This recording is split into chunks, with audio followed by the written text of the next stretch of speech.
Hi అండి. అందరు ఎట్లున్నారబ్బా? అందరికీ మహాశివరాత్రి శుభాకాంక్షలు. ఈరోజు మా ఇంట్లో వంటలో స్పెషల్స్ ఏంటో చూపిస్తాను. అంటే జాగారం అంటే ఏం లేదు. నైట్ దేవుడికి దీపారాధన చేసుకున్న తర్వాత ఇట్లా భోజనం అయితే చేస్తామా. ఇంకా ఫుల్ లాగ్ అయితే ఖచ్చితంగా వస్తుంది. చూడండి, కొంచెం సపోర్ట్ చేయండి. ఒక లైక్ అయితే వేయండి అబ్బా. ఇంకా ఈరోజు ఏంటో మా ఇంట్లో స్పెషల్స్ చూసేద్దాం రండి. వైట్ రైస్, కందిపప్పు, ఆలు ఫ్రై, చారు, పెరుగు, పాపడ్స్, తినడానికి ప్లేట్స్, తాగడానికి వాటర్. ఈరోజు ఇవి మా ఇంట్లో స్పెషల్స్ అన్నమాట. ఇప్పుడే దీపారాధన అయితే అయిపోయింది, వంటలు కూడా చేసేసిన.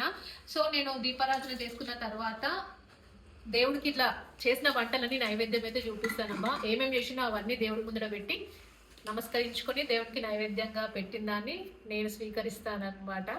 ఇదండి మన వీడియోలో వచ్చేసి. చూసారా వెళ్ళిపోకుండా ఒక లైక్ అయితే వేయండి అబ్బా. Thanks for watching. By by.